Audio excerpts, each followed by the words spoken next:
नमस्कार, आप देख रहे हैं हमारा खास कार्यक्रम मुद्दा और आपके साथ मैं हूं अनुषा रौतेला। वैसे तो हर जगह गुजरात और हिमाचल चुनाव की चर्चा सुनने को मिल रही है, लेकिन दिल्ली में हो रहे एमसीडी चुनाव ने भी देश भर का ध्यान अपनी ओर आकर्षित कर रखा है। आपको बता दें, क्योंकि एक ओर बीजेपी आला स्टार प्रचारकों को उतारकर ताकत झोंक रही है, तो वहीं आप भी सीधी टक्कर देती हुई नजर आ रही है। लेकिन इस बीच बीजेपी ने 11 बागी नेताओं को सस्पेंड कर दिया है, जिन्होंने एमसीडी चुनाव में पार्टी उम्मीदवारों के खिलाफ पर्चा भरा था। जबकि दिल्ली के सत्ताधारी आपके विधायक गुलाब सिंह यादव के साथ उन्हीं की पार्टी के कार्यकर्ताओं ने मारपीट की और इस प्रकरण को आपकी टिकटों के खरीद फरोख्त से भी जोड़ा जा रहा है। हालांकि अभी इसकी पुष्टि नहीं हुई है, पर कुल मिलाकर चुनाव इतना रोचक हो गया है जैसे ये निकाय का नहीं केंद्र का चुनाव हो गया हो। ऐसे में सवाल अब ये उठता है कि दिल्ली की जनता के मन में क्या है।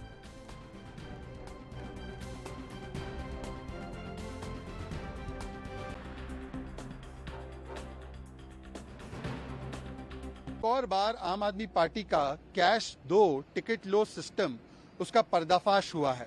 जिस प्रकार से मटियाला के विधायक जो गुलाब सिंह यादव है, उनको आम आदमी पार्टी के कार्यकर्ताओं ने आम आदमी पार्टी के कार्यालय में ही भगा कर उनकी पिटाई की, उनको गालियां दी, उनको वहां से भगा दिया और कहा कि एमसीडी के टिकट बेचने के लिए वो ऐसा कर रहे हैं। ये दिखाता है कि आम आदमी पार्टी में एक चलन शुरू हो चुका है जहां पर हर चीज बिकती है और टिकट भी उनकी बिकती है। पहले तो घोटाला केवल बाहर किया जाता था, शराब घोटाला, हवाला घोटाला, बस घोटाला, कक्षा घोटाला, पर अब पार्टी के भीतर भी घोटाला किया जाता है। इसीलिए एक स्टिंग ऑपरेशन भी सामने आया जिसमें कैश कलेक्ट कर रहे थे टिकट के एवज में। उससे पहले 2 विधायकों के जो करीबी है उनको भी 90 लाख रुपए लेते हुए पकड़ा गया था टिकट की एवज में। इससे पहले राज्यसभा सीट की भी जो है ऑक्शन हुई, जिस प्रकार से वो भी सामने आया। आदर्श शास्त्री और एनडी शर्मा जैसे लोगों ने भी आरोप लगाया। तो आम आदमी पार्टी एक टिकट बेचने वाली पार्टी बन चुकी है, उसका प्रमाण और वीडियो आज सामने आ चुका है। अब इसीलिए जनता दिल्ली की कह रही है कि जैसे हम ऑनलाइन शॉपिंग करते हैं चीजों की, वैसे ऑनलाइन आपकार्ट पे आम आदमी पार्टी के टिकटों की शॉपिंग हो रही है। यही ट्वीट भी बीजेपी दिल्ली ने किया है कि अब आपकार्ट पर एमएलए की विधायक जो एमसीडी की टिकट है वो आम आदमी पार्टी क्या बेचने का काम कर रही है 90 लाख रुपए में, और इसका प्रमाण सामने आ चुका है। कैश दो टिकट लो, ये सिस्टम शुरू हो चुका है।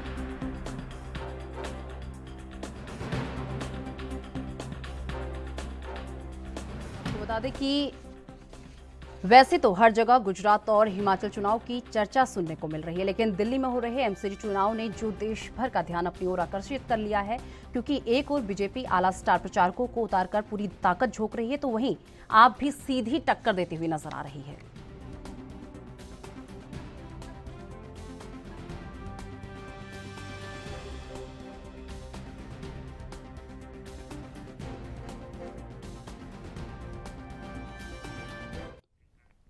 तो चलिए इस पूरे मुद्दे पर करेंगे चर्चा। सबसे पहले आपकी मुलाकात करा देती हूं। उस वक्त कुछ खास मेहमान हमारे साथ जुड़ चुके हैं। बीजेपी से प्रवक्ता संदीप दुबे जी हमारे साथ इस वक्त जुड़ चुके हैं और इसी के साथ आपसे प्रवक्ता इमरान शंबल शाही जी हमारे साथ जुड़ चुके हैं। राजनीतिक विश्लेषक के तौर पर दिलीप यशवर्धन जी हमारे साथ जुड़ चुके हैं। आप तीनों का बहुत बहुत स्वागत है एनबी न्यूज पर। तो चलिए सीधा सवाल बीजेपी प्रवक्ता संदीप दुबे जी से कर लेते हैं। सर, कल की बात कर लेते हैं। कल आपने 11 बागियों को सस्पेंड कर दिया। उससे पहले आपके जिलाध्यक्षों ने जो है इस्तीफा दे दिया है। आपको नहीं लगता कि आप बागियों के भंवर पर घिरते हुए नजर आ रहे हैं? वो बातें बहुत महत्वपूर्ण है किसी भी राजनीतिक दल के लिए। और जब परिवार बड़ा होता है तो ठीक है, सबके मन और सबके भावनाओं को अगर आप देखेंगे तो कद्र करने की कोशिश राजनीतिक पार्टियां करती हैं, और इनमें से कुछ लोग वैचारिक तौर पे जुड़े भी होते हैं और कभी कभी उनके मन में कोई ऐसी भाव चल रही होती है जिसकी वजह से वो विरोध भी कर लेते हैं। लेकिन भारतीय जनता पार्टी ऐसी पार्टी है जिसमें वंदे मातरम के नाम पे सर्वोच्च अपना सारा जीवन देने वाले कार्यकर्ता हैं, और जिन लोगों ने थोड़ी बहुत गलतियां करी, पार्टी का व्हिप नहीं माना है, तो उनके खिलाफ एक कार्रवाई हुई है। लेकिन हमेशा अवसर व्यक्ति के पास होता है, वो अच्छा करे, अच्छा सोचे और हमेशा अच्छा करने की चेष्टा करे। मैं मानता हूँ कि भारतीय जनता पार्टी सशक्त है और एमसीडी इलेक्शन में हम पिछले से भी ज्यादा अच्छी सीटों में जीत के आएंगे, क्योंकि जिस तरह से हम लोगों ने अपनी बात जनता के बीच रखी है और हम जा रहे हैं, और हमारे कार्यकर्ता जितना उत्साहित हैं, मैंने बहुत कम देखा है कि कार्यकर्ता इतने उत्साहपूर्वक होकर चुनाव प्रचार में लगते हैं और काम करते हैं, इसलिए जीत सुनिश्चित है। चलिए आपसे प्रवक्ता इमरान जी भी हमारे साथ जुड़ चुके हैं। इमरान जी, जिस तरीके से कल की बात आपको भी गिनवा देती हूं। कल आप विधायक गुलाब सिंह यादव के साथ उन्हीं के कार्यकर्ताओं ने मारपीट की है, आपको नहीं लगता कि आपके ही कार्यकर्ता आपके लिए आफत बन जाएंगे? देखिए, सबसे पहले निशा जी आपको नमस्कार, आपके दर्शकों को नमस्कार। मैं यहाँ पर अभी बीजेपी के प्रवक्ता की भाषा सुन रहा था। मैं यहाँ पर ये कहना चाहता हूँ कि बीजेपी की जो मनोहर कहानियां है ना, और मनोहर कहानियों का एक रूप है, प्रतिरूप है। गुजरात चुनाव को लेकर के या एमसीडी चुनाव को लेकर के जिस तरह से आम आदमी पार्टी का माहौल चल रहा है, पूरी जनता जनार्दन आम आदमी पार्टी के पक्ष में प्रचार कर रही है। तो बीजेपी को कुछ नहीं मिलता तो कभी इनको विधायक जी नजर आते हैं, कभी इनको कुछ स्टंट नजर आता है। मैं ये कहता हूँ कि आपको छोटी छोटी वीडियोज एक क्लिप के चक्कर में आप क्यों पड़े हैं? 15 साल से एमसीडी में आप हैं। एमसीडी में आपने किया क्या है, उस मुद्दे पे बात करिए ना। दिल्ली को आपने कूड़े के पहाड़ के रूप में खड़ा कर दिया है। एमसीडी में 15 साल आप सत्ता में रहे हैं। एमसीडी के अंतर्गत आने वाले जो सरकारी स्कूल्स हैं, जो तमाम हॉस्पिटल्स हैं, ठीक है, उसका कायाकल्प कितना बदला है आपने? दिल्ली को साफ सफाई के मसले पे कितना अच्छा किया है, उसे जवाब दीजिए आप मुझे। इनको गुजरात चुनाव के पहले, एमसीडी चुनाव के पहले बस वीडियो क्लिप, वो विधायक की लड़ाई और 2 गुटों में लड़ाई, यही सब नजर आ रहा है। हम कह रहे हैं कि अगर आप चुनाव लड़ते हो तो आप मुद्दे पे मुझसे लड़िए।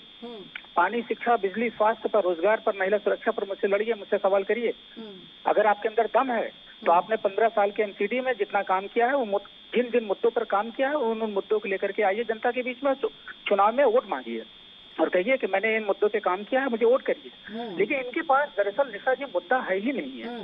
ये सिर्फ अरविंद केजरीवाल जी की आम आदमी पार्टी की लोकप्रियता से इतना घबरा चुके हैं कि इनके बीच में अभी सत्येंद्र जैन जी के बारे में, इनका जो इन्हीं की ईडी, जिन्हें माननीय न्यायालय ने ईडी से एकदम सख्त निर्देश दिया था कि सत्येंद्र जैन से संबंधित कोई भी वीडियोज लीक नहीं होना चाहिए, लेकिन वीडियोज लीक करके एक बहुत बड़ा प्रोपेगेंडा फैलाया गया कि देखिए ये हो रहा है, फलाना हो रहा है, ढमकाना हो रहा है। मतलब कहने का तात्पर्य है कि इस पर जांच नहीं होनी चाहिए कि जिस वीडियोज को लीक करने के लिए मना किया गया था माननीय न्यायालय की तरफ से, वो वीडियोज कैसे लीक हुई, इस पर जवाब देने के लिए बस ब्लेम। विधायक जी के 2 गुटों में भिड़ंत होगी, कार्यकर्ताओं ने जम के हाथ पैर तोड़ा। अरे हम कह रहे हैं कि अभी इन्होंने पॉपुलेशन की बात कर रहे थे, हम कह रहे हैं कि जहाँ 100 लोग 200 लोग इकट्ठा है, 2-4 कार्यकर्ता किस पार्टी है, किस पार्टी के नहीं है, उसमें कुछ जांच का विषय है ना। हाथापाई कौन किया, चलिए इमरान जी, थोड़ी देर आपको यहाँ पर रोकना चाहूंगी। संदीप दुबे जी, आप कह रही है कि आप केजरीवाल की लोकप्रियता से जो है घबरा गए हैं। संदीप जी, आवाज पहुंच पा रही है आप तक हमारी? हाँ, आप मुझे सुन पा रही हैं? जी बिल्कुल बिल्कुल। देखिए, मैंने केजरीवाल जी का भी नाम नहीं लिया और मेरे साथी से जो आपने प्रश्न पूछा वो सीधे सीधे अपने हिसाब से उन्होंने प्रश्न भी बुना, अपने हिसाब से बिल्कुल बिल्कुल उसका उत्तर मैं अभी मांगूंगी, उसका उत्तर अभी मैं उनसे जरूर लूंगी उनका, क्योंकि मैंने भी उस चीज को सुना है। प्रश्न क्या पूछा गया, आंसर मुझे क्या मिला है, मैंने सुन लिया है। लेकिन अभी बीजेपी जो आपसे, सॉरी आप जो आपसे कह रही है कि आप केजरीवाल की लोकप्रियता से घबरा गए हैं, आप इसका आंसर दे दीजिए, उनसे भी उनका आंसर लिया जाएगा। इस विषय पे कोई जवाब इसलिए नहीं देना है कि वो कितने लोकप्रिय हैं, वो दिल्ली की जनता इस बार उनको बता देगी। दूसरी बात, उनसे मेरा कोई लेना देना नहीं है, अरविंद भाई से। वो बहुत अच्छे इंसान है, उनके प्रवक्ता भी बहुत ही अच्छे इंसान है। ये लोग दूध के धुले हैं, ये करप्ट नहीं है। इनके कार्यकर्ता हमेशा आम खाते हैं, हमेशा खुश रहते हैं। भ्रष्टाचार मुक्त दिल्ली कर दिया। जो नारे इन्होंने गढ़े थे, घर घर में पानी है, सब आ गया। जब बारिश होती है तो बरसात की पानी स्विमिंग पूल में कन्वर्ट हो जाती है। सारे काम ये करे हुए। इनसे अच्छी पार्टी तो इस दुनिया में है ही नहीं। अपने मुंह मिट्ठू मियां जितना बनना है ये बन के तैयार है। मैं इस विषय पे जाता ही नहीं। मेरे साथी ने 2-3 प्रश्न किए, उसका जवाब देना चाहता हूँ। आप बताओ, दिल्ली के अंदर स्कूल की आपने बात करी, दिल्ली के अंदर अस्पताल की बात करी, आपने कभी एमसीडी के स्कूल, एमसीडी के अस्पताल जाके कभी देखा है? दिल्ली में आपकी सरकार है, आपने जो स्कूल और अस्पताल का मॉडल आप देते हो, जिस मोहल्ला क्लिनिक का, वहां जाके आपने देखा कि वहाँ भैंसें बंधी रहती है, गायें बंधी रहती है, उससे आम जनता की कैसे इलाज होती है? जिसकी पेंटिंग आपने दीवार से कराई, कभी सोचा है कि उसमें पढ़ाने वाले टीचर से स्कूल अच्छा होता है कि वो पेंट करने से, दीवार पोतने से स्कूल अच्छा होता है? तो हम सबको स्वयं अपने अंदर झांक के देखना होगा। हम जनता से झूठ बोल के अगर राजनीति कर रहे हैं, कोई भी व्यक्ति राजनीति कर रहा है, तो झूठ बहुत कम समय के लिए फलता है, फूलता है। झूठ के लंबे आयु नहीं होते। तो खुद स्वयं में आकलन करिए, मूल्यांकन करिए। आप भारतीय जनता पार्टी को जितना दोष देना है देते रहिए, लेकिन स्वयं में अपने अंदर भी मूल्यांकन करके सोचिए कि आप क्या ठीक कर रहे हैं, आप क्या सही कर रहे हैं। आपको सबसे ज्यादा चिढ़ है कि कोई वीडियो कहीं से लीक हो गया तो क्या वो भारतीय जनता पार्टी ने किया? नहीं, ऐसा नहीं है। हम लोग को समझने की जरूरत है। आप गलत नहीं करेंगे या मैं गलत नहीं करूंगा तो अवसर हम नहीं दे पाएंगे कि जो एक दूसरे की बुराई करें। तो हम राजनीतिक दल के लोग अपनी निंदा करके, एक दूसरे की निंदा करके खुद जनता के नजरों में आज गिरने का काम कर रहे हैं। ऐसा करने से हमें लगता है बचने की कोशिश सबको करना चाहिए। दूसरी बात, मुद्दों पे ही बात करते हैं। साहब ने कहा कि एक पहाड़ है कूड़ों का, दिल्ली के बाहर कहाँ ये ले जाएंगे इस कूड़ों को? ये कोई जगह इन्होंने चिन्हित किया गया, यहाँ से पंजाब ढो के ले जाएंगे या कुछ ऐसा इन्होंने कोई फॉर्मूला तैयार कर लिया है? जैसे अरविंद भाई हर रोज एक अच्छा फॉर्मूला दिल्ली के लोगों को बताते हैं, उस पर इम्प्लीमेंट नहीं होता है। तो सॉल्यूशन पे बात करिए कि क्या हम सॉल्यूशन दे पाएंगे। दिल्ली एमसीडी भारतीय जनता पार्टी पे रही है, लगातार रही है और आम जनता के विश्वास पे रही है। हम उस विश्वास पे कायम है, हम उन विश्वास की आशाओं और पे खरा उतरने की कोशिश कर रहे हैं और हमारी कोशिश है, इसीलिए हम जो काम को उसको भी जनता के बीच ले जा रहे हैं और जो काम हमें आगे फ्यूचर में करना है। चलिए संदीप जी, चलिए थोड़ी देर आपको यहाँ पर रोकना चाहूंगी। संदीप जी, दिल्ली में पॉल्यूशन इतना बड़ा मुद्दा है, इतना बड़ा मुद्दा कि हम सब घुट रहे हैं। इसमें कोई आम आदमी पार्टी वाला, चलिए ठीक है संदीप जी, थोड़ी देर आपको यहाँ पर रोकना चाहूंगी, वापस आप पर फिर से लौटूंगी। संदीप जी, इससे क्या हो रहा है, क्या कर रही है दिल्ली? संदीप जी, थोड़ी देर आपको रोकना चाहूंगी, वापस फिर आप पर लौटूंगी। संदीप जी, इमरान जी, आपने जो सवाल किए थे बीजेपी से, आपने उसके आंसर सुन लिए होंगे, पर आपने मेरे क्वेश्चन का आंसर नहीं दिया अभी तक। मैंने आपसे ये पूछा था कि जिस तरीके से कल गुलाब सिंह यादव के साथ जो है आप कार्यकर्ताओं ने जो है उनके साथ मारपीट की, आपको नहीं लग रहा कि आपके ही कार्यकर्ता आपके लिए आफत बन जाएंगे? पहले मुझे इसका आंसर दे दीजिए, क्योंकि आपसे क्वेश्चन क्या पूछा गया था, आपने आंसर क्या दिया, लेकिन अब आप पहले मुझे इसका आंसर दीजिए। देखिए नेता जी, पहली बात यह है कि अगर कोई लड़ाई झगड़ा करता है, हाथापाई करता है, चाहे एक साधारण व्यक्ति के ऊपर, चाहे माननीय विधायक जी के ऊपर, वो आम आदमी पार्टी का कार्यकर्ता हो ही नहीं सकता। मैंने क्या बताया कि आम आदमी पार्टी का कार्यकर्ता बीजेपी का कार्यकर्ता जैसा व्यवहार नहीं करेगा। अब कार्यकर्ता कौन था कौन नहीं था, जांच का विषय है ना। ये बताएं कि कार्यकर्ता चिन्हित करें, जांच करके बताएं कि आम आदमी पार्टी का कार्यकर्ता, तब मैं विश्वास करूं। और जहां तक आपकी बात है, आम आदमी पार्टी का उसूल रहा है कि आम आदमी पार्टी के कार्यकर्ता बड़े सौम्य, बड़े क्रांतिकारी रहे हैं। सर दिखाई तो नहीं दे सौम्य की आप बात कर रहे हैं, लेकिन कल जिस तरीके से झगड़ा हुआ उससे तो लग नहीं रहा सर। तो सबूत क्या है कि आम आदमी पार्टी के कार्यकर्ता ही थे वो? हो सकता है वीडियो वायरल हो रहा है, कैसे आप ये बात कह सकते हैं? वीडियो वायरल हो रहा है, आपको क्या सबूत चाहिए? इससे बड़ा सबूत क्या चाहिए आपको? अब वीडियोस का मतलब, अगर कहीं मैं उपस्थित हूँ, अगर माननीय विधायक जी हैं या मैं कहीं भी हूँ, अगर वहाँ जमावड़ा है लोगों का, और जमावड़ा होने का तात्पर्य नहीं होता कि आम आदमी पार्टी के कार्यकर्ता ही वहाँ पे बैठे हैं, खड़े हुए। चलिए ठीक है इमरान जी, ठीक है। लगातार हमारे साथ जो है राजनीतिक विश्लेषक भी हमारे साथ जो है लगातार जुड़े हुए हैं। सर, बीजेपी और आम आदमी पार्टी को आपने सुना, एक छोटा सा रिएक्शन इन दोनों को सुनने के बाद, एक छोटा सा रिएक्शन आपका। देखिए निशा जी, दोनों पॉलिटिकल पार्टी का दावा करती है, इसलिए दोनों अपने आप को अच्छा ही कहेंगी। कोई भी पार्टी अपने आप को बुरा नहीं कहती, और वो हमेशा ये दावा ठोकती है कि हमने जो किया है उससे बेहतर दूसरा नहीं कर सकता, और सामने वाला जितना बुरा कर रहा है उससे बुरा कोई और कर नहीं सकता, और हम तो उस बुरे में कभी भी शामिल होते नहीं है। देखिए, म्युनिसिपल इलेक्शंस को लेकर के इस समय दिल्ली में जो खींचातानी चल रही है, चाहे टिकटों की सेल को लेकर के, चाहे अदरवाइज झगड़े को लेकर के, जिसकी अभी हम लोग बात कर रहे थे, वो होना लाजमी है। होना लाजमी इस कारण से है कि इस बार जो एमसीडी के चुनाव हैं और जो पहले 17 के एमसीडी के चुनाव थे, उसमें काफी फर्क है।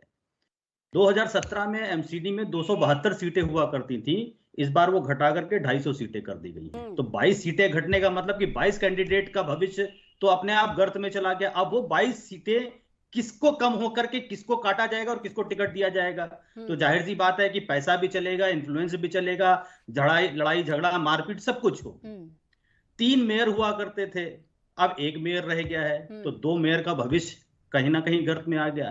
तो ये जो अपॉर्चुनिटीज कम हो गई हैं, परिसीमन की वजह से सीटें कम हो गई, कैंडिडेट्स कम हो गए, तो ये जो घटौती हुई है सीटों में, ये घटौती जाहिर सी बात है कि राजनीतिक पार्टियों में जो कैंडिडेट्स थे, जो प्रोस्पेक्टिव कैंडिडेट्स थे, जो ये आस लगा करके बैठे थे कि फलानी सीट से इस बार हम चुनाव लड़ेंगे, अगर उनको टिकट नहीं मिल रहा है तो जाहिर सी बात है कि वो अपने राजनीतिक भविष्य को बचाने के लिए कोई ना कोई हथकंडा अपनाएंगे ताकि उनको टिकट मिल जाए। अब वो चाहे पार्टी बदल के हो, चाहे जो भी हो। अब रही बात जो दिल्ली की हालत है, दिल्ली की हालत में जो आम आदमी पार्टी की सरकार वहां पर है कई बार से, एमसीडी में तीसरी बार भारतीय जनता पार्टी 2022 में तीसरी बार काबिज हुई थी, ये अगर रिपीट होती है तो वो चौथी बार होगी। अब सवाल ये आता है कि किसने कितना डेवलपमेंट किया है। अगर दिल्ली के अंदर अभी जैसे भाजपा के प्रवक्ता कह रहे थे कि बरसात होती है और दिल्ली जो है वो स्विमिंग पूल बन जाता है, अगर ये होता है तो आपकी कमी है। क्योंकि नालियां संभालना तो नगर निगम का काम है और नगर निगम में आप बैठे हुए हैं, तो आप अपनी ही कमियों को उजागर करके बता रहे हैं कि दिल्ली में स्विमिंग पूल बन जाता है, दिल्ली में पानी भर जाता है। आम आदमी पार्टी के प्रवक्ता जो कह रहे हैं कि दिल्ली में कूड़े का ढेर लग जाता है, तो कूड़े का ढेर साफ करना नगर निगम की जिम्मेदारी है। अगर वो कूड़े का ढेर लगा हुआ है तो जो आपके कैंडिडेट्स म्युनिसिपल कॉर्पोरेशन में चुन के गए थे वो क्या कर रहे हैं? क्या उन्होंने उन कूड़े को हटाने का कभी एफर्ट किया? तो दोनों पार्टियां बैठ करके आवेश में अपनी ही कमियों को बता रहे हैं। अब यहां पर सवाल ये आता है कि जो दिल्ली की जनता है वो किन चीजों से प्रभावित होती है? दिल्ली की जनता क्या ये डिफरेंशिएट कर पाती है कि एमसीडी की जो जिम्मेदारियां हैं वो क्या है और कितना जिम्मेदारियों के प्रति एमसीडी के जो प्रतिनिधि हैं वो खरे उतरे हैं, या जो दिल्ली सरकार है उसकी क्या जिम्मेदारियां और दिल्ली सरकार ने अपनी जिम्मेदारियों पर किस तरीके से जनता को सर्व किया? ये डिफरेंशिएशन अगर वहां की जनता कर पाएगी चलिए तो जाहिर सी बात है कि वो रोकना चाहूंगी यशवर्धन जी थोड़ी देर आपको यहाँ पर रोकना चाहूंगी। संदीप दुबे जी आपको बहुत ध्यान से सुन रहे थे और वो कुछ कहना चाह रहे हैं इस वक्त। संदीप दुबे जी बहुत ध्यान से आप सुन रहे थे, मैंने आपको देखा, बताइए क्या कहना चाह रहे हैं आप? मैं साथी को कहना चाहता हूँ कि मैंने जो बातें कही, जो कहा कि पानी लगता है तो वाकई दिल्ली में लगता है, और जो क्षेत्र में लगता है वहाँ एमसीडी के भी चुने हुए काउंसलर हैं जहाँ लगता है। तो मैंने कहा कि आप दूसरे पे दोष देने से अच्छा स्वयं गिरेबान में झांक के देखा जाए और स्वयं की कमियों को दूर करके बेहतर दिल्ली देने का सब प्रयास करें, तो जनता भी आपकी बातों पे विश्वास करेगी। और भाई ने ठीक है, उनकी बात अपनी रखने का एक शैली है, उसको मैं बिल्कुल नहीं कहता कि वो गलत बोल रहे हैं, लेकिन सच्चाई तो है। लेकिन कूड़े का भी जो पहाड़ है जहाँ जहाँ है उस पर काम करने की जिम्मेदारी तो मिल के है ना। यहाँ का मुख्यमंत्री जो है, जो एनसीडी में काम करने वाले कर्मचारी हैं, झाड़ू लगाने वाले कर्मचारी, उनकी सैलरी रोक रोक के रखता है, परेशान करता है। तो इस तरह की जो आपस में खींचातानी होती है, इससे व्यवस्थाएं जो है बेहतर होने से बदले चरमराती हैं। आज जरूरत क्या है कि हम लोग झूठ ना बोले, जनता से झूठ बोल के जाने से दुख होता है, लोगों को दुख होता है। और दिल्ली में लगभग कई सालों से आम आदमी पार्टी की सरकार है और वो हर बात पे, पानी पहुंचाने पे झूठ, यमुना की सफाई पे झूठ, नाली की सफाई पे झूठ, गंदगी पे झूठ। अभी छठ था, आप जाके देखिए, छठ के लिए नालियों का प्रयोग हुआ जिससे गंदे पानी की, वो जिम्मेदारी किसकी थी? तो हम लोग को अपनी जिम्मेदारी निभानी पड़ेगी। और ये बात करने से, भाषण देने से क्या हो रहा है कि एक पार्टियां दूसरे पार्टी को कोसती हैं और लोग देख के मजा लेते हैं और उससे दोनों का ग्राफ गिरता है, दूसरे के नजर में दोनों का गिरता है। अगर मित्र जो बात कह रहे थे, उनको दोनों में के नजरिए में कुछ कमी दिख रही है, तो जरूरी कि अगर मेरी नजरिया खराब है तो मुझे अपनी नजरिया ठीक करनी पड़ेगी, ताकि उनके नजरिए के हिसाब से मैं फिट बैठूं। मुझे इतना ही कहना है। मैं किसी टिक्का टिप्पणी या अगर कोई हमारी आलोचना करता है तो बहुत अच्छी बात है कि उससे भी मुझे सीखने का अवसर मिले। इमरान जी क्या कहेंगे? देखिए निशा जी, भाजपा के साथी ने बहुत अच्छी बात कही है कि भाषणबाजी से काम नहीं चलेगा। इनको अच्छी तरह पता है कि इनके नेता जो है भाषणबाजी में नंबर 1 के खिलाड़ी हैं। भाषणबाजी करने में कह दिया जाए तो इनके छोटे से लेकर बड़े नेता तक भाषणबाजी कला में बहुत ही निपुणता हासिल किए हुए। मैं तो वही कहता हूँ, माननीय अरविंद केजरीवाल दिल्ली के मुख्यमंत्री हमेशा कहते हैं, बार बार दोहराते हैं कि ये मिल करके काम करे देश के लिए। वो मिल करके काम करने के लिए तैयार हैं, लेकिन बीच में आपके एलजी साहब जो अड़ंगा डाल देते हैं, उसका जवाब कौन देगा? हम कह रहे पंजाब सरकार में पुरानी पेंशन बहाल कर दी गई, पुरानी पेंशन के लिए लाखों कर्मचारी हड़ताल पे चल रहे हैं पूरे देश के अंदर। भाजपा क्यों नहीं सुन रही है? सुन लीजिए संदीप जी, मैं एक बार इमरान जी को सुन लेते हैं। इमरान जी, आप बोल रहे हैं कि काम करके दिखाइए, वही तो मैं कह रहा हूँ। मैंने दिल्ली में 3 बार की सरकार है, मेरी तीसरी बार सरकार चल रही है। इसी जनता ने मुझे तिबारा मतलब काम करने का मौका दिया है। तो मैं जिन मुद्दों को लेकर के आया था, जिन मुद्दों को लेकर के जनता के बीच गया था कि वादा पूरा करूंगा, वो वादा मैं पूरा किया, पंजाब में भी पूरा कर रहा हूँ। तो कहने का तात्पर्य है कि एमसीडी में मैं उन्हीं मुद्दों को लेकर गया हूँ। एमसीडी में जो आपकी विफलताएं हैं, भारतीय जनता पार्टी की जो सरकार 15 साल से रही, उनकी जो विफलताएं हैं, उन विफलताओं को लेकर के एमसीडी में जा रहा हूँ। और एमसीडी जिन जिन वार्डों के जो भी मतदाता है उनके बीच जाकर ये पता चल रहा है कि एमसीडी में भारतीय जनता पार्टी ने कितना अच्छा काम किया, कितना बुरा काम किया है। उसी के अनुपात में अभी जब 4 दिसंबर को जैसा कि चुनाव होने वाला है, रिजल्ट भी दिसंबर के फर्स्ट वीक में आ जाएगा, दूध का दूध पानी का पानी हो जाएगा, समझ में आ जाएगा। दो तरह की बातें होती है। एक होता है कि अगर आपकी लंबी सरकार है तो आपने कितना अच्छा काम किया है। एक होता है कि आपकी लंबी सरकार है तो आप कितनी कमियां मतदाताओं या जनता जनार्दन के बीच में आपने उजागर किया है। तो अगर आप मुद्दों को लेकर, वही मैं कहता हूं कि एमसीडी में आपने जो काम किया है उन मुद्दों पर जाके जनता के बीच में वोट मांगिए ना। वही तो मैं कह रहा हूँ, क्यों नहीं वोट मांग रहे हो आप? क्यों केजरीवाल जी के पीछे पड़े हो, आम आदमी पार्टी के पीछे पड़े हो, सत्येंद्र जैन के पीछे पड़े हो, मनीष सिसोदिया जी के पीछे पड़े हो? 10 साल की एक छोटी सी पार्टी है, 10 साल की एक छोटी सी पार्टी से भारतीय जनता पार्टी की इतनी बड़ी पार्टी है, दुनिया की सबसे बड़ी पार्टी है, वो घबराई हुई है। मुझे इस बात का बड़ा अफसोस होता है इस बात को लेकर के। आप कांग्रेस से लड़ते, बहुत पुरानी बड़ी पार्टी है, समझ में आता है, लेकिन आप आम आदमी पार्टी से। संदीप जी कुछ कहने के इच्छुक नजर आ रहे हैं इस वक्त। संदीप जी। नहीं, मैं अपने साथी को बोलूंगा कि कौन आपसे घबराया हुआ है और क्यों परेशान कोई होगा। लोकतंत्र में कोई किसी से घबराता नहीं और परेशान नहीं होता। जो लोग दिल जीतने का काम करते हैं, जनता उसी को वोट देती है। तो आप अपनी बात जब रखते हैं तो उसमें तो 80% बातें आप भारतीय जनता पार्टी की बुराई और भारतीय जनता पार्टी में ही लगा देते हैं। मैंने कभी अरविंद भाई की बुराई नहीं करी, मैं आपकी भी बुराई नहीं कर रहा हूँ। मैं सिर्फ इतना कह रहा हूँ कि हम लोगों को अनुशासन में रह के जो अपने किए हुए कार्य हम बिल्कुल उसी को लेके जा रहे हैं। और जो हमने कैंडिडेट भी दिए, मैं बार बार कहता हूँ कि भारतीय जनता पार्टी ही ऐसी पार्टी है विश्व में जो वंदे मातरम के नाम पर उसके कार्यकर्ता अपना सर्वोच्च जीवन दे देते हैं। उन्हें भारत माँ की जय के अलावा कुछ नहीं चाहिए। और एमसीडी में जो काम हुए, आज एमसीडी के ऑफिस में जाइए, आप दफ्तर में जाइए, आप हॉस्पिटल में जाइए, आप स्कूल में जाइए, बेहतर शिक्षा व्यवस्था का जो मॉडल है वो चला आ रहा है। कोई व्यक्ति ऐसा कह नहीं सकता।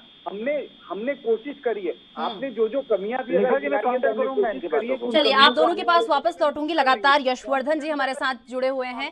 यशवर्धन जी, सबसे बड़ी दिल्ली में संदीप जी वापस आपके पास लौटूंगी। संदीप जी, लोगों के घर में पानी, संदीप जी वापस आपके पास लौटूंगी। लगातार हमारे साथ जो है यशवर्धन जी हमारे साथ लगातार जुड़े हैं। यशवर्धन जी, जहां एक तरफ बीजेपी वर्सेस आप एमसीडी चुनाव में नजर आ रही है, तो वहीं अगर बात कांग्रेस की कर ली जाए, नामो निशानी नहीं दिख रहा कहीं तक, दूर से दूर तक।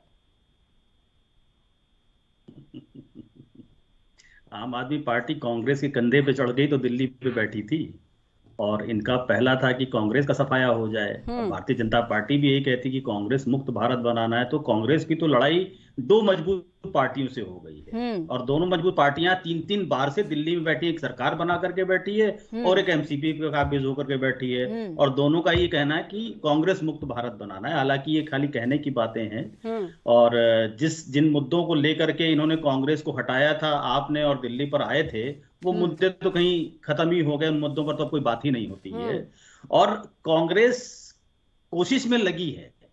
और अगर एमसीडी के चुनाव में दिल्ली में पिछली बार भी कोई बहुत अच्छा प्रदर्शन नहीं रहा था, बहुत लिमिटेड सीटें थी, मेरे ख्याल से 20 या 30 के अंदर कुछ सीटें थी उनकी, और इस बार वो गिरावट और आ गई है, क्योंकि आम आदमी पार्टी को जनता के देने के लिए वहां पर उनकी सरकार है, भारतीय जनता पार्टी के द्वारा देने के लिए वहां पर एमसीडी में उनके प्रतिनिधित्व बैठे हुए हैं। लेकिन कांग्रेस के पास ऐसा कुछ नहीं है जो वो ये दावा कर पाए कि हमने दिल्ली की जनता को ये दिया है या ये था। अगर कमियां हैं तो उन कमियों का जो ठीकरा है वो हमेशा कांग्रेस के ऊपर ही फोड़ा जाता है। तो कांग्रेस को तो बहुत ज्यादा मेहनत करने की जरूरत है इन दो लोगों के ऊपर चढ़ के आगे आने के लिए, जो लगता नहीं है कि ये भी निकट भविष्य में कहीं से भी सार्थक हो पाएगा।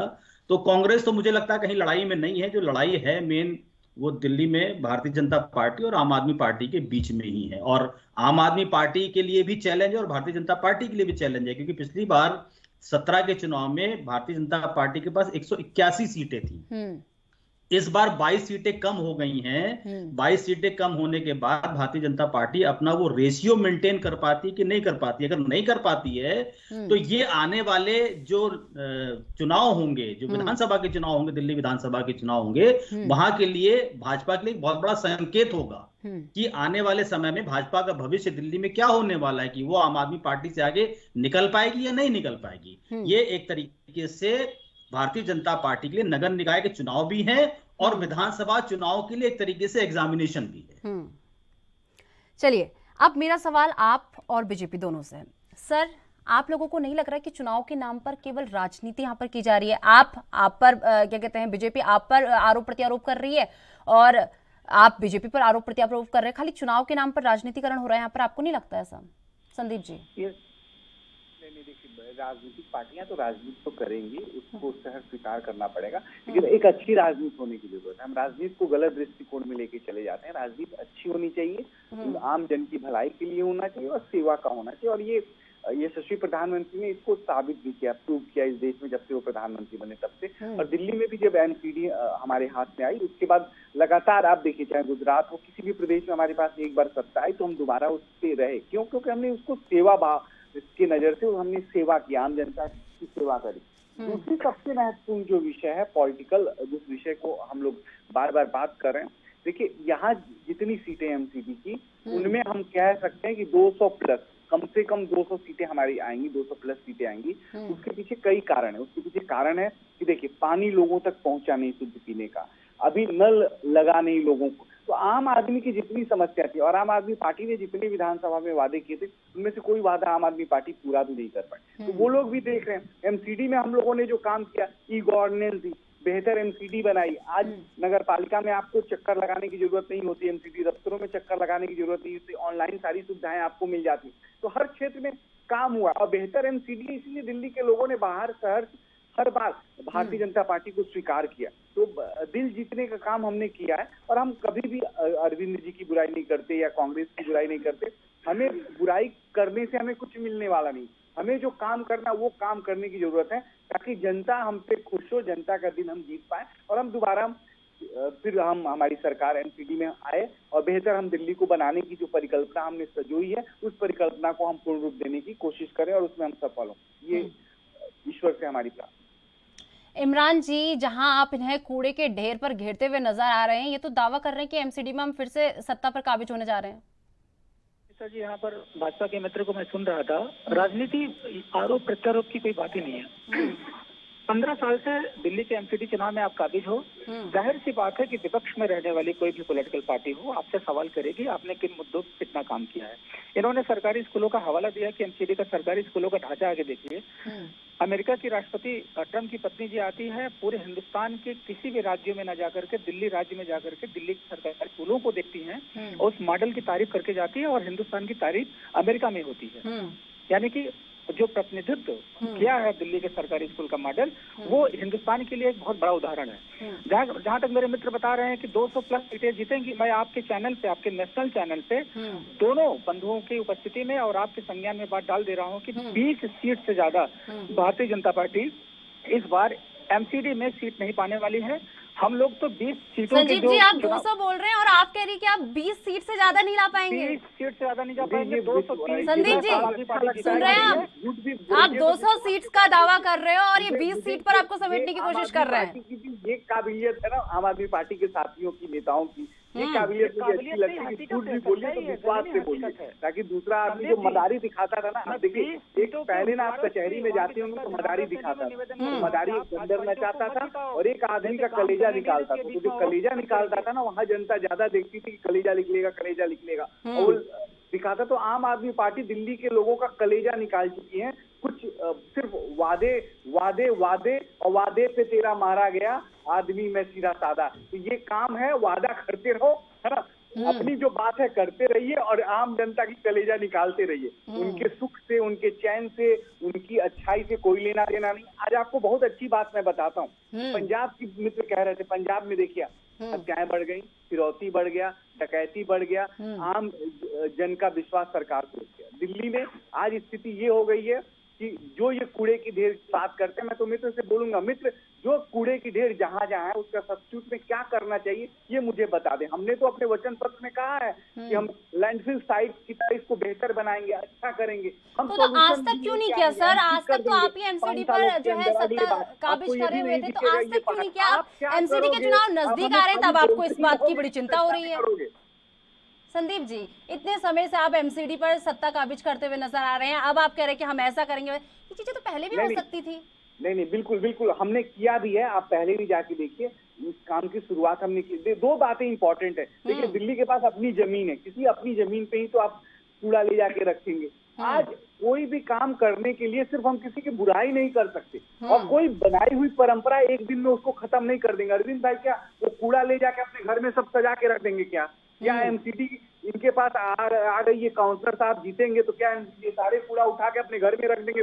कोई फ्रिज है क्या, कोई लॉकर है क्या? तो प्रैक्टिकल बातें करनी चाहिए। अनप्रैक्टिकल बातों से क्या होता है कि आप लोगों को हवाई सपने तो दिखा सकते हो, लेकिन उस सपने के बाद कोई क्रियान्वयन नहीं होगा तो जनता दुखी हो जाएगी आपसे। हम लोग झूठ नहीं बोल सकते और ये लोग सत्य स्वीकार नहीं कर सकते। हम तो बार बार कह रहे हैं कि जो कूड़े की पहाड़ है जहांगीरपुरी में लैंडफिल साइट की तरह बेहतर करने का काम करेंगे, ये हमने कह दिया है, क्योंकि हमने वहां किया है जहांगीरपुरी में, तभी तो कह रहे हैं कि उसको ठीक करेंगे, उस तरह उस मॉडल पे लेके आएंगे। तो हमने समस्या का समाधान दिया है, उसको पूर्ण करेंगे। लेकिन सबसे बड़ी समस्या इस दिल्ली में इस समय इमरान जी कुछ बोल रहे हैं, पॉल्यूशन को मानता हूँ कि शहर को कैसे पॉल्यूटेड जो शहर है, पॉल्यूशन है, हम लोग सब परेशान हैं, किसी भी पार्टी वाले लोग हों, किसी भी परिवार वाले लोग हों, उससे कैसे निपटा जाए। चलिए इमरान जी भी कुछ बोल रहे हैं। इमरान जी।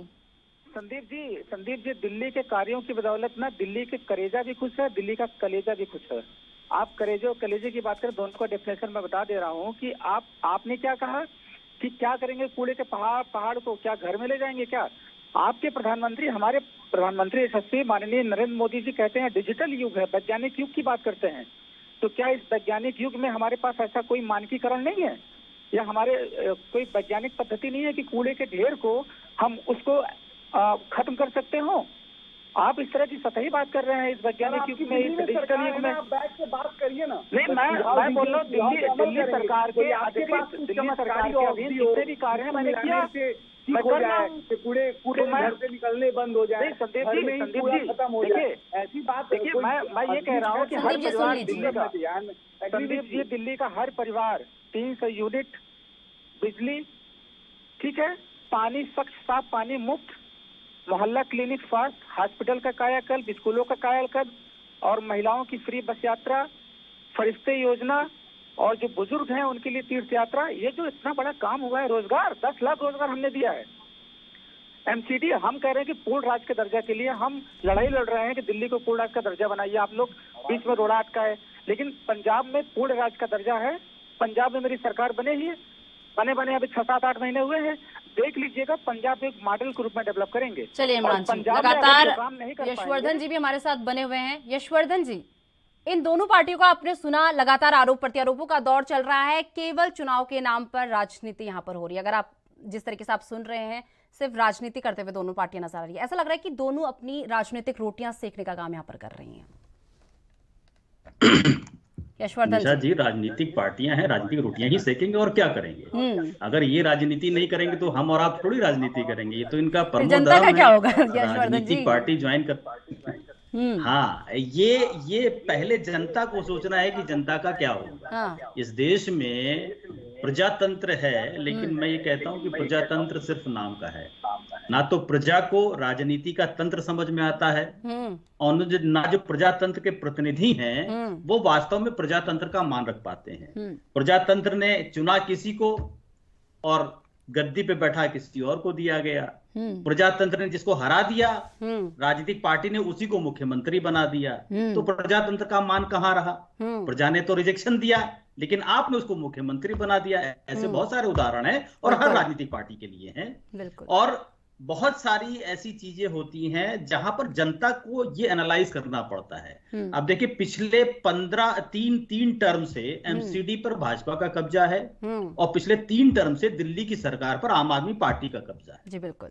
अब चौथी बार अगर ये दोनों पार्टियां अपने अपने मैनिफेस्टो में ये लिखती हैं कि हम दिल्ली को पोल्यूशन मुक्त करेंगे, हम दिल्ली को कूड़ा मुक्त करेंगे, हम दिल्ली में पानी नहीं भरने देंगे, तो ये जनता को सोचने की जरूरत है कि वाकई में ये काम करने के लिए कह रहे हैं या सिर्फ वोट लेने के लिए कर रहे हैं। क्योंकि अगर आप दिल्ली एमसीडी जो बहुत छोटा सा क्षेत्र है, बहुत बड़ा नहीं है, अगर आप 15 सालों में वहां की नाली की व्यवस्था ठीक नहीं कर पाए, वहां पानी की व्यवस्था ठीक नहीं कर पाए, वहां से आप कूड़ा नहीं हटा पाए, तो फिर आप आने वाले 5 सालों में क्या कर पाएंगे? ये दिल्ली की जनता सोचे कि किसको चुन करके वहां भेजना है। लेकिन जनता के सामने मजबूरी है, या तो ये या ये, दोनों में से जो थोड़ा सा बेहतर लगता है जनता उसको चुन के भेज देती है। लेकिन जनता, और इस बार भारतीय जनता पार्टी को थोड़ा संभलने की जरूरत है दिल्ली में, क्योंकि आप 3 टर्म से वहां बैठे हैं और बरसात में वाकई में दिल्ली की हालत खराब हो जाती है। बिल्कुल। और जनता हो सकता है इस बार, क्योंकि पिछले कई बार अगर आप चुनाव का ट्रैक देखिए तो जनता किसी भी पार्टी को फुल मैंडेट दे रही है। तो हो सकता है जनता इस बार ये विचार बना ले कि जिसकी सरकार उसी की एमसीडी। अगर ऐसा हो गया तो भारतीय जनता पार्टी के लिए आने वाले चुनाव में भी दिक्कत होगी, क्योंकि विधानसभा चुनाव और फिर लोकसभा चुनाव ये दोनों दिल्ली क्षेत्र में जो है इनके लिए दिक्कत कर देगा। और अगर उल्टा हुआ तो फिर आम आदमी पार्टी के लिए आने वाले विधानसभा चुनाव में चुनौती खड़ी हो जाएगी। बिल्कुल। संदीप जी सुन लिया? संदीप जी, लगता है उनसे हमारा संपर्क नहीं हो पा रहा है। इमरान जी, आपने सुना होगा यशवर्धन जी को? बहुत ही बैलेंस, बहुत ही नबी तुली भाषा में वो जवाब दे रहे हैं, बातें रख रहे हैं। ऐसे राजनीतिक विश्लेषक की मैं बड़ी इज्जत करता हूं, जो बहुत ही बैलेंस तरीके से बातें बोलते हैं, न इधर के न उधर के। मैं उनकी बातों की प्रशंसा करता हूं। जहां तक आम आदमी पार्टी की बात है, मैं हमेशा निशा जी यही कहता आया हूं कि हम कर्म पे विश्वास रखते हैं और कार्य करने की पद्धति पे विश्वास रखते हैं। मुझे अयोध्या सिंह उपाध्याय हरिऔध की एक पंक्तियां याद आ रही है। देख कर बाधा विविध बहुविघ्न घबराते नहीं, रह भरोसे भाग्य के उपभोग पछताते नहीं, काम कितना ही कठिन हो किंतु उकताते नहीं, भीड़ में चंचल बने हैं जो वीर दिखलाते नहीं। कहने का तात्पर्य है कि हम जिन मुद्दों को लेकर के लोकतंत्र में आए, पार्टी की स्थापना किया और जनता के बीच में गए, कि जो मुद्दे गायब थे राजनीतिक परिदृश्य में, राजनीतिक आकाश में गायब थे, चाहे कांग्रेस की हुकूमत रही हो, चाहे भारतीय जनता पार्टी की हुकूमत रही हो। मैंने हिंदू मुसलमान नहीं किया, अगले पिछले की बात नहीं किया, मैंने किया पानी, शिक्षा, बिजली, रोजगार, महिला सुरक्षा मुद्दों पे बात किया। और मुद्दों पे हम पहली बार जब मेरी सरकार बने थी, इस्तीफा देने के बाद दोबारा जब 67 सीट मिला, दोबारा मुझे 63 सीट मिला, तो मैं जनता के बीच में जाके जीता जी यही कहा था कि अगर मैंने मुद्दों पे काम किया है तो मुझे वोट करना, वरना मुझे वोट मत करना। पूरे 75 साल के इतिहास में किसी एक नेता का, चाहे बड़े से लेकर चाहे कोई छोटा नेता हो, कोई एक वीडियो क्लिप मुझे दिखा दे जो इलेक्शन में कभी मुद्दों पे बात करके वोट लिया हो। हमेशा एक दूसरे का आरोप प्रत्यारोप करके, बुराई करके वोट लेने की, साधने का प्रयास करते आ रहे हैं। लेकिन आम आदमी पार्टी वाहिद एक छोटी सी एक ऐसी पार्टी है, 10 साल की पार्टी, जो विभिन्न राज्यों में जाके मुद्दे पर राजनीति करे। गुजरात में इस वक्त हम लोग कैंपेनिंग कर रहे हैं और कैंपेनिंग में सिर्फ हम 27 साल का जो उनका कुशासन है भारतीय जनता पार्टी का, अब कहने के लिए कि बार बार जनता जिताई, क्यों? अच्छा काम करे थे तभी तो नहीं। कांग्रेस इतना कमजोर था वहाँ पे, कांग्रेस जो है विपक्ष की भूमिका अदा नहीं कर पाया, मुद्दों को घेर नहीं पाया। पहली बार गुजरात चुनाव में कांग्रेस, आम आदमी पार्टी और बीजेपी, 3 प्रमुख पार्टियां चुनाव मैदान में हैं और अपने मुद्दों को लेकर के हम बीजेपी को घेरने का प्रयास कर रहे हैं और सफल भी हो रहे हैं। अब जनता समझ चुकी है, हाँ यार, अब तक तो राजनीति नहीं हो पाती थी, अब तो कोई गांधी परिवार को गाली दे रहा है, कोई बीजेपी को गाली दे रहा है, कोई संघ को गाली दे रहा है, अब मुद्दे की राजनीति हो रही है। तो कहने का तात्पर्य है कि मैं हमेशा कहता हूँ, अरे मैं क्या कहूँगा, माननीय मुख्यमंत्री जो राष्ट्रीय संयोजक अरविंद केजरीवाल जी बार बार कहते हैं, आइए मिल करके हम लोग काम करें। हम वही तो मुद्दे की बात करते हैं। जब अभी माननीय प्रधानमंत्री जी ने कहा कि इतने सरकारी स्कूलों का कायाकल्प बदला जाएगा, तो माननीय अरविंद केजरीवाल वाहिद एक ऐसे मुख्यमंत्री, तो उन्होंने प्रशंसा किया कि माननीय प्रधानमंत्री जी का बहुत ही अच्छी पहल है। मैं चाहता हूं कि माननीय प्रधानमंत्री एक साथ 5 सालों के अंदर पूरे देश के सरकारी स्कूलों का कायाकल्प बदले, हम उनके साथ हैं। लेकिन नहीं, अगर हम सरकारी स्कूलों के लिए अच्छा काम करेंगे तो तनकीद करेंगे, आलोचना करेंगे, मुझे घेरेंगे, भ्रष्टाचार का आरोप लगाएंगे। 2 शब्द प्रशंसा के नहीं बोल सकते हैं, लेकिन हम 2 शब्द प्रशंसा के बोलते हैं। वापस लौटूंगी। संदीप जी, जिस तरीके से अभी राजनीति से दूर, सर अभी थोड़ी देर के लिए राजनीति से दूर, क्या लग रहा है कि कूड़े का ढेर जो बहुत बड़ी समस्या इस वक्त राजधानी में गूंज रही है, कूड़े के ढेर को लेकर लगातार आप पर भ्रष्टाचार के आरोप लग रहे हैं, कितनी बड़ी चुनौती आप इसे अपने लिए समझते हैं? राजनीति से दूर सिर्फ ये समझ के बताइएगा कि कितनी बड़ी चुनौती ये आपके लिए एमसीडी चुनाव में बन सकती है, सिर्फ इसका। नहीं, ये चुनौती नहीं है, सबसे बड़ी बात है ये सेवा का भाव है और जहांगीरपुरी में हमने करके दिखाया। अभी जो बचे हुए उसको भी हम कर लेंगे, समय सीमा है, अगले 2-3 सालों में आप देखेंगे ये सब समाप्त हो जाएंगे। और सही बात कहा, टेक्नोलॉजी भी है और उसका उपयोग भी करेंगे और बेहतर उसको पार्क के रूप में भी डेवलप करेंगे और किसी को कोई समस्या नहीं आना चाहिए और ना आएगी। और ये विषय है, देखिए कभी कभी कोई चीजें एक प्रश्न की तरह सबके साथ खड़ी हो जाती है। जैसे पानी है, घर घर में शुद्ध पानी मिलना चाहिए, टैंकर पहुंचना चाहिए, दिल्ली सरकार नहीं पहुंचा पाती है।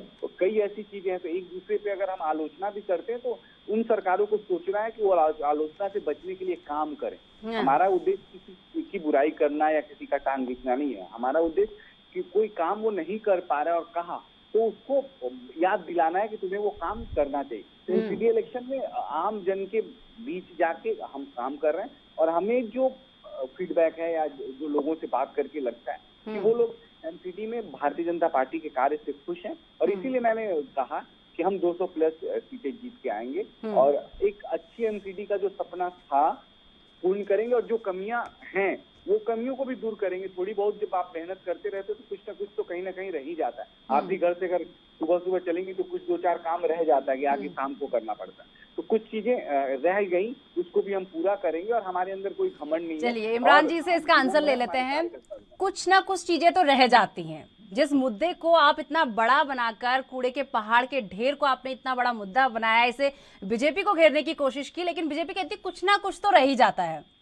इमरान जी, कुछ न कुछ तब रह जाता है जब आप 5 साल एक छोटे से कार्यकाल में आपसे सवाल जवाब किया जाता है। आप 15 सालों से है, 15 साल बहुत बड़ा काल होता है और आपसे कुछ न कुछ रह जाता है। कुछ न कुछ में क्या कूड़े का ढेर ही था, कुछ न कुछ क्या अलग अलग वार्डों में जो गंदगी फैली हुई है, जो नाली की सफाई नहीं हो पा रही, क्या वही था? मैं तो वही कहता हूँ कि मैं अगर कुछ काम नहीं कर पा रहा हूँ तो आप मुझसे सवाल कर सकते हैं और मैं उसका जवाब दूंगा। पराली की समस्या है, पंजाब में है, उसको भी दूर करेंगे, वो मेरी समस्या है। अगर उसको हम समाप्त नहीं कर पाएंगे, मैं जवाबदेह बनता हूँ। तो कहने का तात्पर्य है कि अगर हमने पहले से बेहतर नहीं काम किया है तो उसका जवाब देने के लिए मैं तैयार हूँ। लेकिन आप ओवरऑल आकलन करिए, अपने दिल से पूछिए, क्या दिल्ली के जो मुद्दों की राजनीति शुरू हुई थी, क्या पहले से बेहतर काम नहीं हुआ है?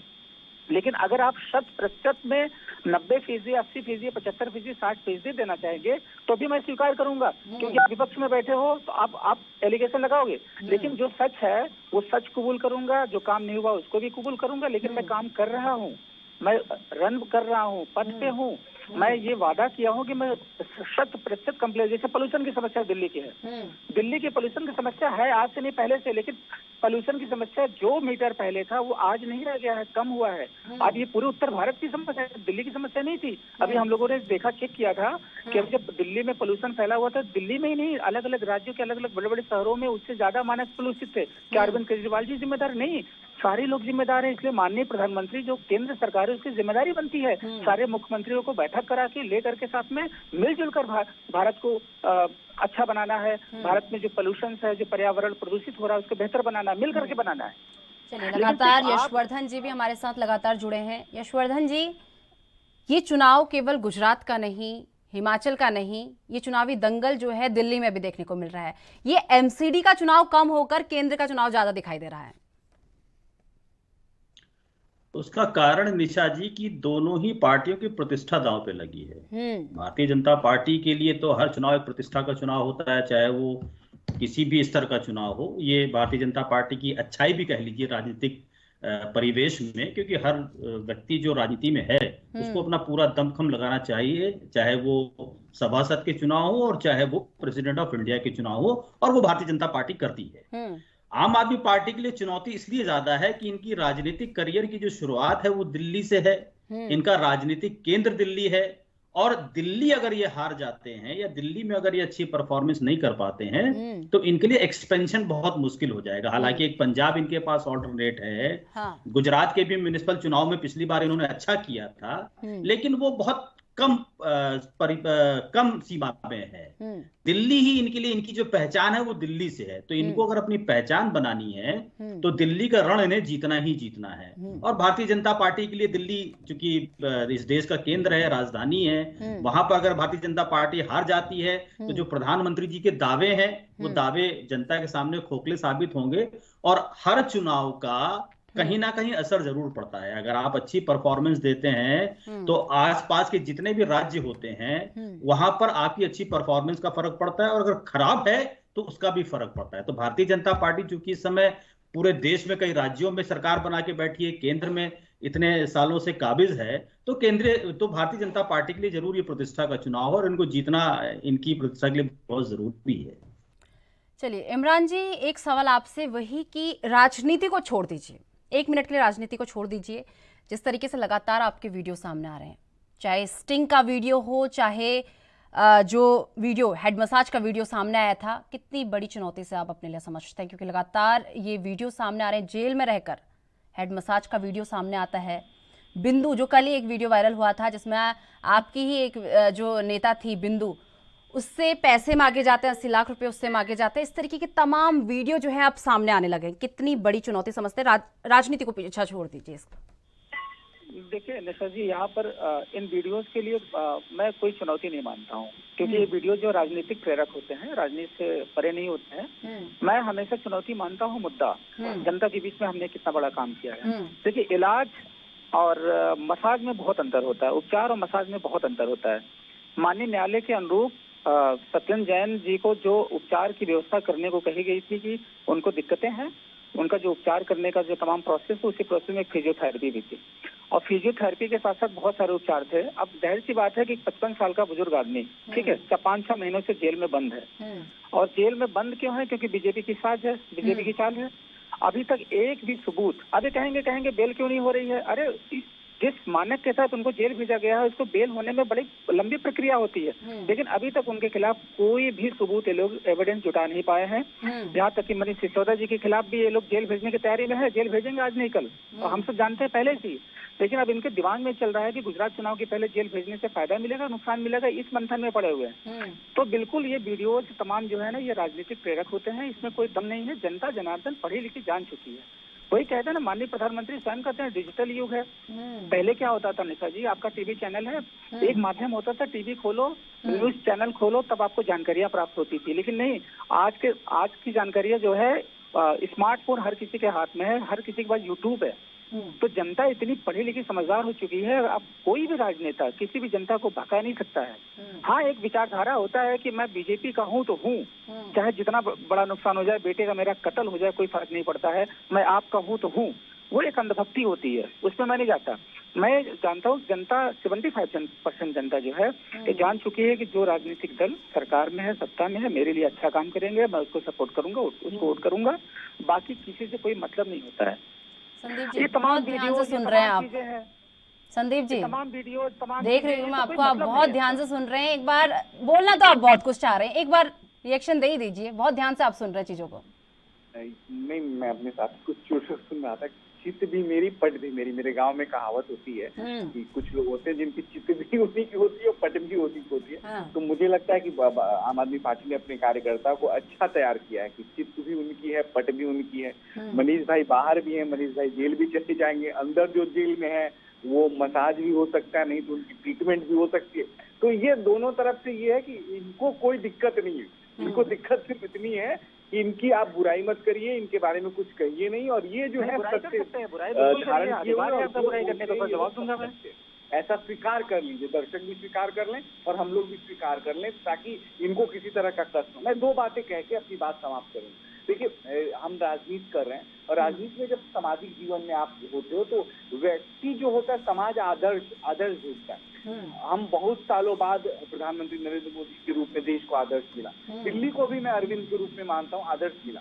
लेकिन आप आदर्श जितना जल्दी 10 सालों में आपने हर विषय को, हो सकता है गाड़ी तेज चलाने के चक्कर में आपने एक्सीडेंट कर दिया, हर विषय कहने के बाद आप उसको मुकर गए। आपकी स्वीकार्यता ये है कि आप पे विश्वास अब धीरे धीरे जनता करना बंद कर दिए। आप ठीक है, पंजाब चले गए, पंजाब जीत गए, आप पूरे देश में भी चले जाएंगे, विश्व लेवल पे आप लोगों को लाके दिखा रहे स्कूल कॉलेज में। तो भाई आपको चुन के भी तो इसीलिए भेजा गया ना कि आप कुछ करें। आपको जनता पे एहसान थोड़ी कर रहे हो। अगर कर रहे हो तो आप अच्छा स्कूल करोगे, अच्छा स्वास्थ्य सुविधा करोगे, अच्छा प्रशासन दोगे। तो कोई नेता किसी जनता पे एहसान नहीं कर रहा है, ये सबको समझ लेना चाहिए। और अगर राजनीतिक पार्टियां इस भ्रम में हैं तो जनता पे एहसान कर रहे हैं कोई काम करके और तमाशा दिखाने, तो उनका भ्रम ये देश बहुत जल्दी तोड़ देता है। ये देश ऐसा है कि दिल जीतोगे तो ये देश अपना जान भी दे देगा, और अगर इसके साथ खेलोगे, इसके लोगों के भावनाओं के साथ खेलोगे, तो ये देश बहुत कठोर है। समय समय पे बड़े बड़े लोगों को सबक सिखाएं। तो मैं तो लगातार यशवर्धन जी भी हमारे साथ जुड़े हुए हैं। संदीप जी, 1 सेकंड मुझे मेरी बात समाप्त करनी। मैं सिर्फ कहूंगा कि मैं गैर राजनीतिक, आपने शब्द बोला, मैं प्रयोग करना चाहता हूँ सबके लिए कि हम सबसे अच्छे और बुरे कर्म से हमारा राष्ट्र प्रभावित होता है। हम सबको मिलकर अपने समाज, अपने परिवार और आस पड़ोस अच्छा सोचने और अच्छा करने और अच्छा दिखने की कोशिश करनी चाहिए। इनमें से एक भी कमी रह गई तो वो समाप्त हो जाएगा, वो परिधि समाप्त हो जाएगी, वो परिकल्पना जो लोग आपको सोच के बैठे हैं उससे आप जब एक बार गिर जाओगे, उतर जाओगे तो स्वीकृति खत्म हो जाएगी, वो स्वीकार नहीं करेंगे। और अगर दिल जीतने का मुरीद नहीं हो तो राजनीति से आप लंबे समय तक चल भी नहीं सकते। चलिए, यशवर्धन जी भी लगातार हमारे साथ जुड़े हैं। सर, क्या लग रहा है, भ्रष्टाचार का मुद्दा हो, कूड़े के ढेर हो, जल भराव हो, बरसात के टाइम पे जल भराव की समस्या जो है राजधानी में देखने को मिलती है, आवारा जानवर हो, ये मेन मुद्दा इस वक्त राजधानी में बना हुआ है। इसके बाद क्या लग रहा है कि जनता के मन में क्या है? देखिए, जनता के मन में क्या है ये तो मैं नहीं बता सकता, क्योंकि जनता बड़ा अप्रत्याशित होकर के कभी कभी वोट कर देती है। आप उम्मीद कुछ करते हैं लेकिन रिजल्ट कुछ और ही आ जाता है। तो जनता के दिमाग का क्या पैरामीटर है ये अलग अलग लोगों पे निर्भर करता है। और ये जरूर तय है कि इस देश की जनता मुद्दों से ज्यादा भावनाओं में बहकर के वोट देती है। मुद्दे जो वास्तविक होते हैं, जो वास्तव में जनता की जरूरतों के मुद्दे होते हैं, उन मुद्दों पर जनता वोट नहीं करती है, लेकिन किसी और मुद्दे पर करती है। जो म्यूनिसिपैलिटी के चुनाव होते हैं, अगर आप सही से आकलन करें तो म्यूनिसिपैलिटी के चुनाव में मुद्दे सिर्फ म्यूनिसिपैलिटी के क्षेत्राधिकार से संबंधित होने चाहिए कि नालियों की स्थिति क्या है, सड़कों की स्थिति क्या है, सफाई की स्थिति क्या है, पानी की स्थिति क्या है।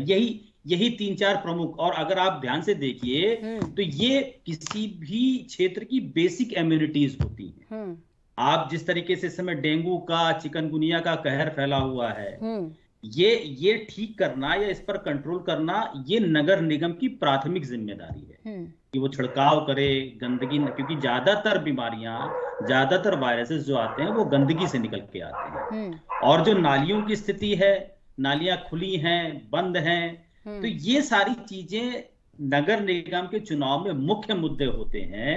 लेकिन इन मुख्य मुद्दों पर मुझे कोई भी जनता कभी डालती है इतना रोजगार दिया हमने, इतना ये किया। नेता भी जब जाते हैं अपना प्रचार करने के लिए तो वो ये नहीं बताते कि हमने कितनी नालियां ठीक कराई, वो ये बताएंगे कि हमने इतना रोजगार बांटा है, हमने स्कूलों की स्थिति ठीक कर दी है, हमने करस्पन चेक लगा दिया है, हमने ये कर जो नगर निगम के क्षेत्राधिकार के मुद्दे नहीं होंगे उन मुद्दों को नेता गिनाते हैं और जनता उसमें भ्रमित होती है और उन्हीं पर वोट कर देती है। चलिए, आखिरी कमेंट संजीव जी। मेरे से जी, मैं सिर्फ इतना कहना चाहता हूँ कि ये अच्छा अवसर है सबके लिए। राजनीतिक पार्टियों के लिए ज्यादा अवसर होता है कि जनता के बीच जाएं और अपनी बात कहें, जो दूरियां है जनता से उसको भी ठीक करें और आलोचना से घबराएं नहीं। और सभी राजनीतिक पार्टी के कार्यकर्ताओं को मैं कहूंगा कि वो एक अलग तरह के लोग होते हैं जो समाज में काम कर रहे हैं, समाज के लिए सोचते हैं, तो उनमें से सर्वश्रेष्ठ चुनने का आपके पास अवसर है। आप सर्वश्रेष्ठ का चुनाव करें। और इसी वजह से मैं कह रहा हूँ कि भारतीय जनता पार्टी के उम्मीदवार और भारतीय जनता पार्टी ने जिनको दिया है टिकट, वो शायद आपके लिए खड़े उतर सकते हैं, और वो खड़े उतरे तो जरूर उनको वोट करें। चलिए इमरान जी, आखिरी कमेंट। देखिए, कर्मण्येव अधिकारस्ते मा फलेषु कदाचन, कर्म करते हुए फल की इच्छा मत करो। लेकिन मैं कह देता हूं कि 230 प्लस आम आदमी पार्टी 20 सीट के अंदर सिमट जाएगी भारतीय जनता पार्टी इस बार के एमसीडी चुनाव में। चलिए यशवर्धन जी, एक आखिरी कमेंट आपसे भी। उम्मीदों पे दुनिया कायम है और उम्मीद रखना अच्छी बात है, पॉजिटिव रहना अच्छी बात है। बड़े बड़े संतों ने कहा है, अध्यात्म में कहा जाता है, लेकिन पॉजिटिविटी की भी एक लिमिट होती है, एक एक्सटेंड होती है। अगर वास्तव में आम आदमी पार्टी 30 सीटों से 180 सीट पर या 250 230 सीटों पर पहुंच जाएगी तो ये बहुत बड़ा चमत्कार होगा और ये माना जाएगा कि दिल्ली की जनता पर आप ही राज करते हैं और कोई नहीं करेगा। जी, तो चलिए, आप तीनों का ही बहुत बहुत धन्यवाद हमारे साथ जुड़ने के लिए और इस पूरे मुद्दे पर चर्चा करने के लिए। तो जिस तरीके से आपने देखा कि एमसीडी चुनाव को लेकर सभी पार्टियां, लेकिन मेन तरीके से अगर बात की जाए तो आम आदमी पार्टी और बीजेपी पूरी ताकत से लगी हुई है, कोई कोर कसर नहीं छोड़ी। ना केवल तैयारियों के लिए कोई कोर कसर छोड़ी और नए आरोप प्रत्यारोपों पर कोई कोर कसर छोड़ी। लगातार आपने देखा होगा कि वीडियो सामने आ रहे हैं, स्टिंग के वीडियो सामने आ रहे हैं, हेड मसाज के वीडियो सामने आ रहे हैं। तो लगातार आरोप प्रत्यारोपों का दौर जो है शुरू है एमसीडी चुनाव को लेकर। यानी कि सीधे तौर पर कहा जा सकता है कि केवल चुनावी दंगल हिमाचल में नहीं बल्कि गुजरात में नहीं बल्कि दिल्ली में भी जो है चुनावी दंगल देखने को मिल रहा है। फिलहाल मेरे साथ इस पूरे मुद्दे में बस इतना ही। देश दुनिया की तमाम बड़ी खबरों के लिए देखते रहिए एएनबी न्यूज़। नमस्कार।